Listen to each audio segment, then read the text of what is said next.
Good day, children. I hope you're all fine. I'm Anupreet Kaur from the Chandigarh Education Department. Welcome to the second session of the lesson Glimpses of India. Children, do you like traveling? I do too.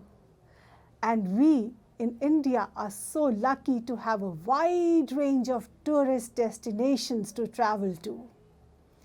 Beautiful places all over our country welcome us, greet us. Children, today we shall read about one such beautiful place, Coorg, the land of coffee plantations, the land of spices, the land of rainforests, which have a wide range of trees, of plants and animals. Let's enjoy this lesson on Coorg. Now let's study about Coorg, the coffee country. Coorg, the land which is famous for its rainforests and spices. Midway between Mysore and the coastal town of Mangalore sits a piece of heaven that must have drifted from the kingdom of God. This land of rolling hills is inhabited by a proud race of martial men, beautiful women, and wild creatures. So children, where is Coorg? It is midway between Mysore and Mangalore. Mangalore is a coastal town. It's on the seaside. And children, what a beautiful description of Coorg the writer has given. He's called it a piece of heaven. So you can well imagine how beautiful Coorg must be.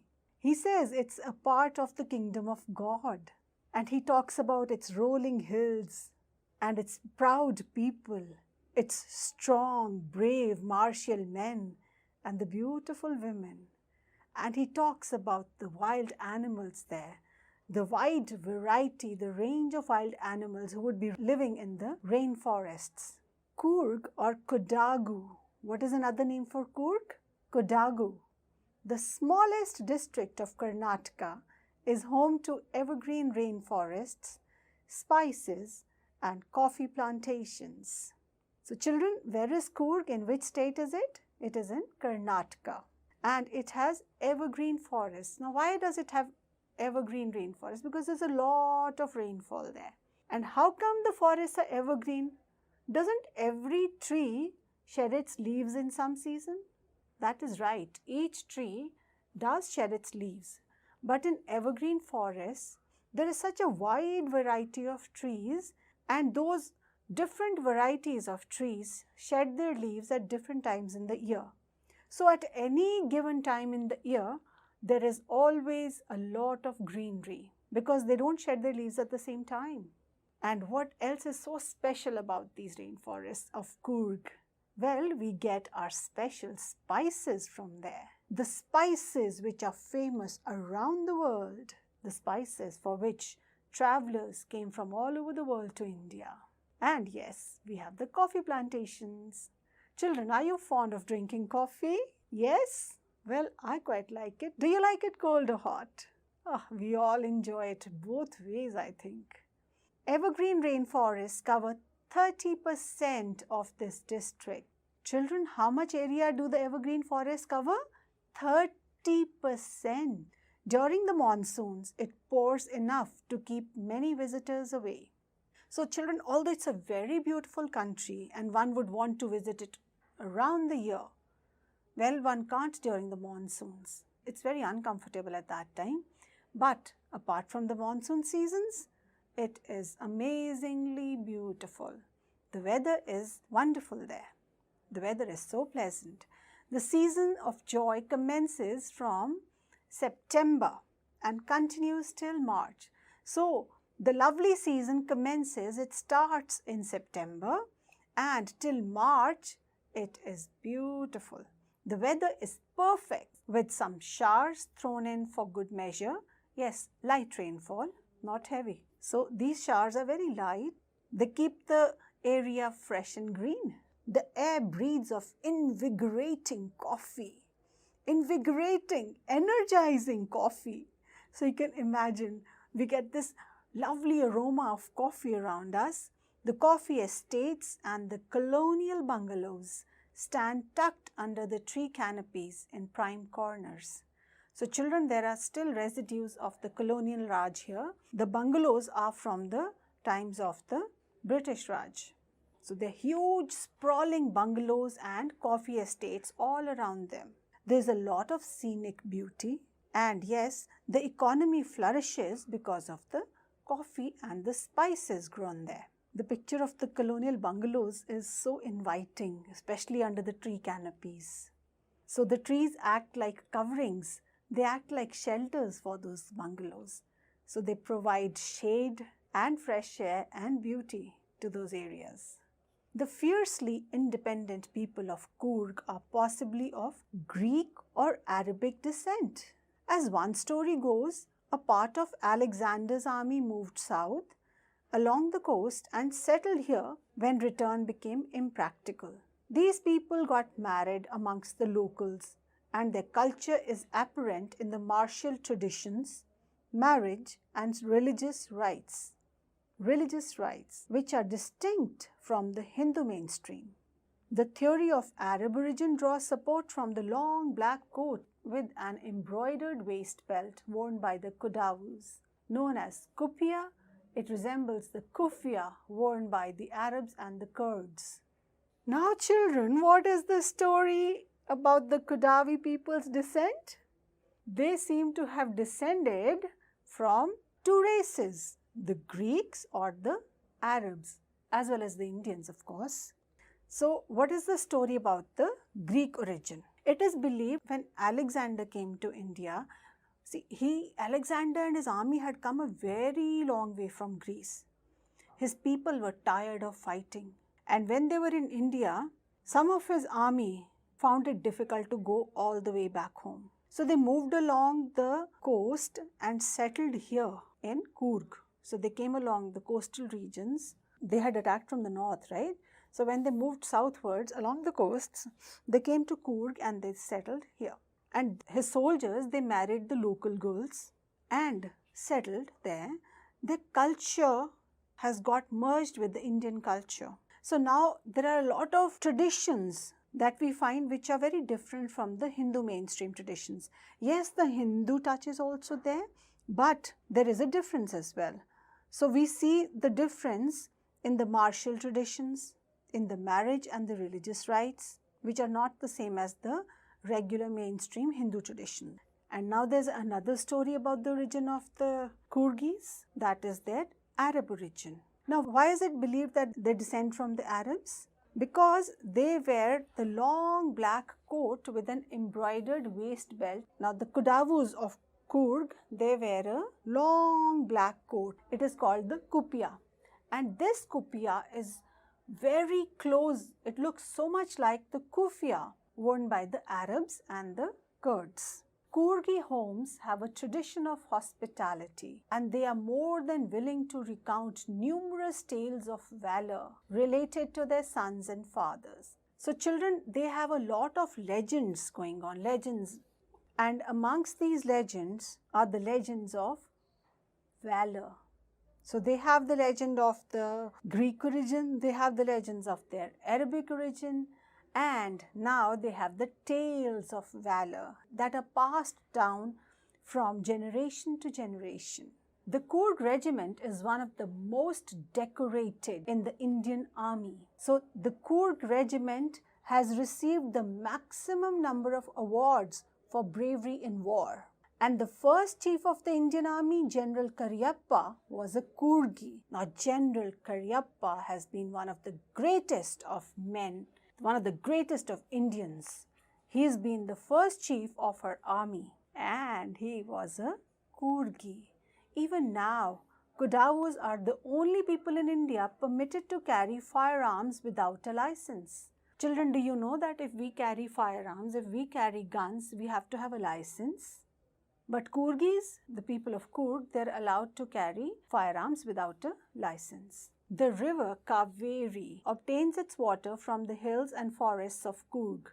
Mahasir, a large freshwater fish, abound in these waters. So children, which river flows through the hills of Coorg? River Kaveri. And there is one very special, very popular fish that is found in River Kaveri in these fresh waters. That is Mahasir. So people of Coorg are very fond of Mahasir. Rather, it's popular all around. Kingfishers dive for their catch, while squirrels and langurs drop partially eaten fruit for the mischief of enjoying the splash and the ripple effect in the clear water. Elephants enjoy being bathed and scrubbed in the river by their mahawats. So you can see how the river Kaveri is full of life.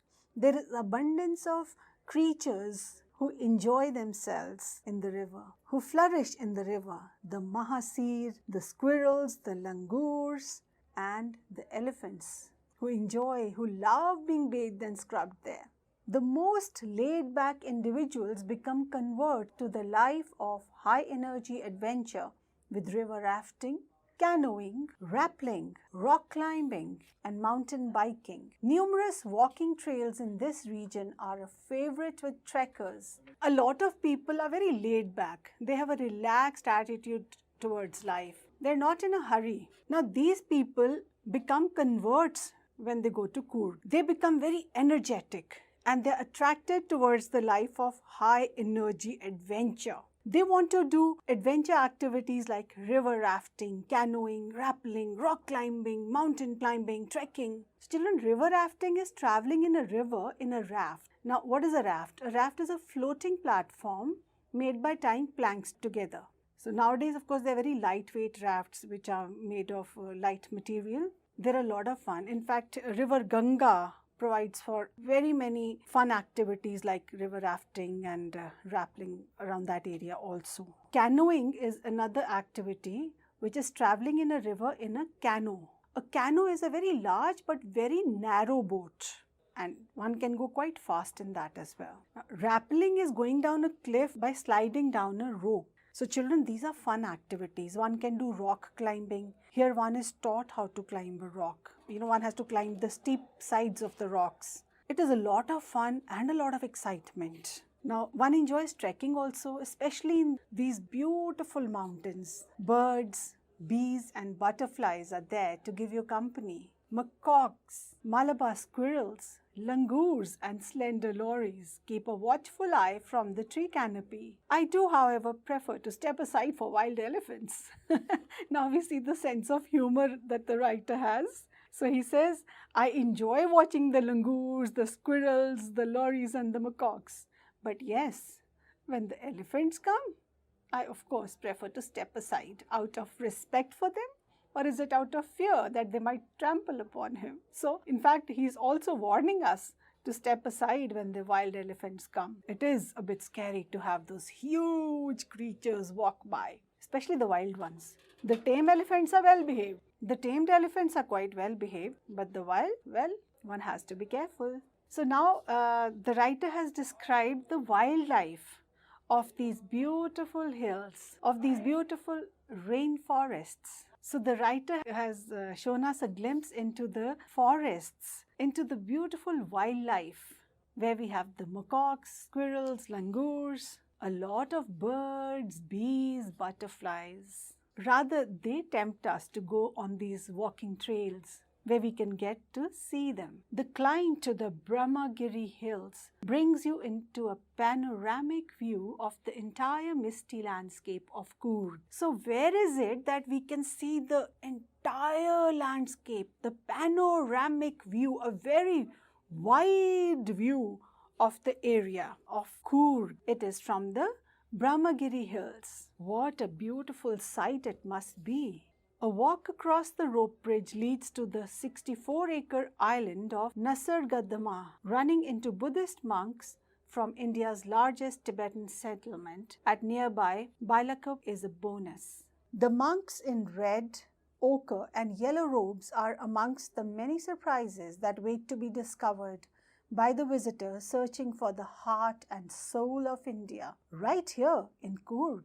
So children, there is such a beautiful description of this heaven on earth that we can see from the Brahmagiri hills. And now the writer also tells us that a little walk across the rope bridge takes us to this huge island, the 64-acre island of Nisargadaama, where we see the Buddhist monks. And this place happens to be the largest settlement of Tibetans in India. So as one crosses the rope bridge, one reaches the 64-acre island of Nisargadaama. And what does one see there? The largest Tibetan settlement in India. Children, do you know where are the headquarters of the Tibetan government in India? The headquarters are at Dharamsala in Himachal Pradesh. And yet, there is a huge settlement, rather the largest settlement of Tibetans in Karnataka, in Coorg. And there you get to see these monks in red, ochre and yellow robes. Well, this is quite a surprise. This shows us the large variety of people that you get to see in Karnataka, in Coorg. And this is the real heart and soul of India, which has welcomed people from different backgrounds. This is where we see the diversity of people. So we have Tibetans living here, we have people of the Arabic origin, we have people of the Greek origin, there are Hindus, there are Buddhists living there. So it is remarkable that this beautiful part of the country has something even more beautiful, that is hospitality and the diversity of human beings, of different cultures, and also diversity of birds and animals. So yes, Coorg truly is a piece of heaven on earth. Children, now I would like to tell you about the fact file about how to reach Coorg. Madikeri, the district headquarters, is the only gateway to Coorg. The misty hills, lush forests and coffee plantations will cast a spell on you.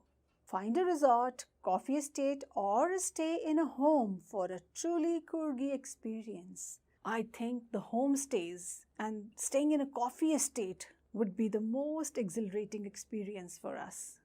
Now, one can reach it by air, by rail or by road. Now, how? By air, the nearest airports are Mangalore and Bangalore. So, Mangalore is about 135 kilometers from there. Bangalore is 260 kilometers. There are flights to Mangalore from Mumbai and to Bangalore from Ahmedabad, Chennai, Delhi, Goa, Hyderabad, Kochi, Kolkata, Mumbai and Pune. By rail, the nearest railheads are at Mysore, Mangalore and Hassan. By road, there are two routes to Coorg from Bangalore. Both are almost the same distance, around 250 to 260 kilometers. The route via Mysore is the most frequented one. The other route is via Neelamangal, Kunigal, Chennarayanapatana. So children, given a chance, I think everyone must visit Coorg. Dr. Lokesh Abral is a doctor. He has set up a multi-speciality hospital in Gurgaon. He is also a traveler and social entrepreneur who loves India and likes writing about different places he visited in India. He has written about Coorg and given us an insight into the beautiful land of Coorg. Coorg is in Karnataka and is famous for coffee, rainforests and spices. Dr. Abral has written about the various people, their lifestyles, the wildlife, the rainforests and the beauty of Coorg. Children, let's have a quiz now. In Coorg district, the area covered by evergreen forests is 70%, 30%, 50%, 10%. It's 30%. You're right. The first chief of the Indian Army was, the options are General Cariappa, General Bikram Singh, General Suhag, General Rawat. General Cariappa. Yes, General Cariappa is the correct answer. The river which runs through the hills and forests of Coorg is River Ganga, River Mahanadi, River Narmada, River Kaveri. River Kaveri. Correct, you're right. The long black coat worn by Kodavus is known as Kupya, Kufya, Kabai, Kaftan. They are known as Kupya. The long black coat is known as Kupya. The largest Buddhist settlement in South India is at Dharamsala, Bailakuppe, Mangalore, Mysore. Bailakuppe. That's the correct answer. One can get a panoramic view of Coorg from the Brahmagiri Hills, the Himalayas, Bailakuppe, Mysore. The correct answer is Brahmagiri Hills. Absolutely right. Children, let's do a very interesting activity. This activity is about collocations. Certain words go together. Such word friends are called collocations. The collocation of a word is the company it keeps. For example, when we say the sentence, "How old are you?" These words go together, so we think it is a collocation, right?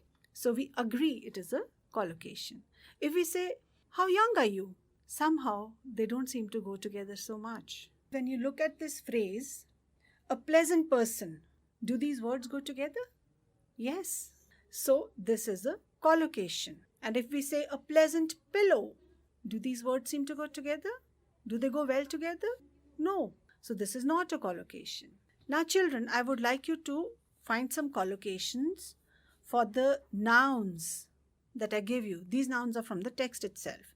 The nouns are culture, monks, surprise, experience, weather, tradition. Now you have to choose that which of these nouns can collocate with which of the adjectives that are given below. Now the adjectives are pleasant, unique, terrible, unforgettable, serious, ancient, wide, sudden. Okay, now can you tell me what collocates with culture? Unique culture, ancient culture. That's great. Monks, Ancient monks, surprise, pleasant surprise, unforgettable surprise, very good. Experience, pleasant experience, terrible experience, unforgettable experience, that's correct. Weather, pleasant weather, terrible weather, you're right. Tradition, ancient tradition, unique tradition. very well done. Let's do another activity. Keeping in mind the lesson we have studied, I would like you to complete the following phrases. Tales of, Bravery, good. Coastal, region, correct. A piece of, heaven, right. Evergreen, rainforest, correct. Dash plantations, coffee plantations, good. Wild, elephants. well done. Children, let's do another activity. I would like you to make meaningful sentences from the jumbled words. The words for the first sentence are: is the Coorg smallest Karnataka of district? Coorg is the smallest district of Karnataka. Good. The words for the second sentence are: spices, rainforests, and famous is for it. It is famous for rainforests and spices. Very good. The words for the third sentence are: of 30% forests, evergreen, cover, district, this. Evergreen forests cover 30% of this district. Very well done. The words for the fourth sentence are: from, obtains, river, it's the Kaveri water, Coorg. The river Kaveri obtains its water from Coorg. Wonderful. You're very, very good. Children, I would like you to do a writing activity. Suppose you go on an adventure trip to Coorg. Write about your adventure trip in the form of an article. I hope you enjoyed the lesson, children. You enjoyed this virtual trip to Coorg. And we learned so much about the traditions of this land, about the culture of this land, about the effects of the Greek and the Arabs on the people of this region. We learned about the brave Coorgis, the Kodavus. this land which is motherland to the great General Cariappa. We learned so much about the wildlife of this region, about the adventure sports that they have to offer. Now we are so tempted to actually visit this place and enjoy it to the fullest. Till then, children, happy learning, stay home, stay safe.